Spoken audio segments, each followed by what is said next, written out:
शेखपुरा जिले के बरबीघा रेफरल अस्पताल के चिकित्सक आवास में अनाधिकृत रूप से एक बाहरी व्यक्ति अपने परिवार के साथ निवास कर रहा है। दरअसल बबलू कुमार नामक यह व्यक्ति अस्पताल के दंत चिकित्सक डॉक्टर अखिलेश कुमार के नाम पर अलॉट आवास में कई सालों से रह रहा है। स्वास्थ्य विभाग के अधिकारी व चिकित्सक अपने निजी लाभ के लिए उसे पोषित कर रहे हैं। इसको लेकर मीडिया में खबर चलने के बाद भी कोई कार्रवाई नहीं हुई। यह व्यक्ति पूर्व में अस्पताल में सफाई का कार्य कर रहे एनजीओ के में सफाई निरीक्षक के तौर पर कार्यरत था, परंतु यह सफाई का काम कम और डॉक्टर के सहायक का कार्य ज़्यादा करता था।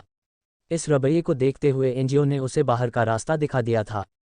फिलहाल वो अस्पताल से किसी भी रूप में नहीं जुड़ा है, बावजूद इसके उसके द्वारा आवास खाली नहीं किया गया है। ऐसे में स्वास्थ्य विभाग की कार्यशैली पर सवाल खड़ा कर रहा है। विगत 16 अगस्त को इस संबंध में सिविल सर्जन डॉक्टर पृथ्वीराज से इस संबंध में पूछा गया तो उन्होंने इस सवाल पर टालमटोल किया।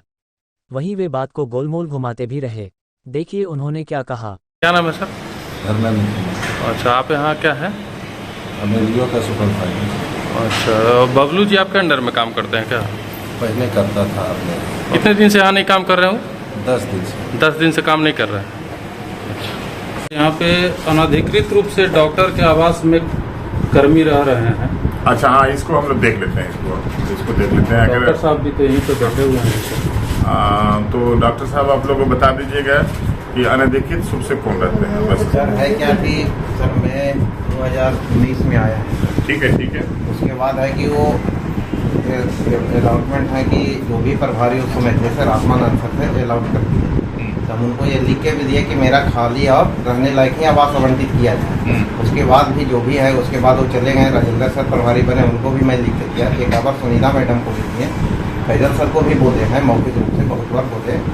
तो बोले कि नहीं हम तो रह भी नहीं रहे, तो मेरा आवास भत्ता भी दिया जाए कम से कम। नहीं तो उसको है कि खाली करा के मरम्मत करा के हमको दिया जाए, तभी तो हम कर सकते हैं। तो मेरा आवास भत्ता भी कट रहा है, उसका मेंटेनेंस भी कट रहा है। तो ये क्या जर्जर है कि बीच में तो अशोक बाबू इसी सब संबंध में आए थे, बस जो है से चेक करके गए थे।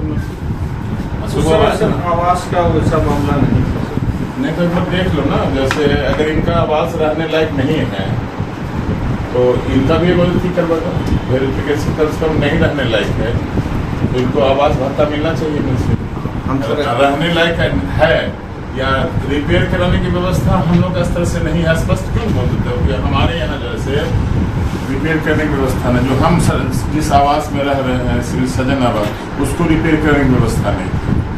हम लोग अपने स्तर से रिपेयर कराएं। जो कर्मी अभी रह रहे हैं सर यहाँ पे अनाधिकृत रूप से, उसके लिए क्या किया जाए?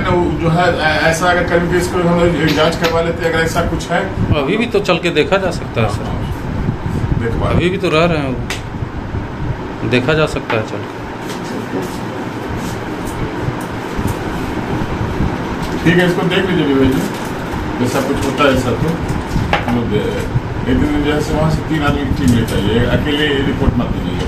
आप भी आ जाइएगा, आ जाइएगा। अभी तो यहीं पास ही में तो है आवास सर, देख सकते हैं। ठीक है, प्रयास करते हैं।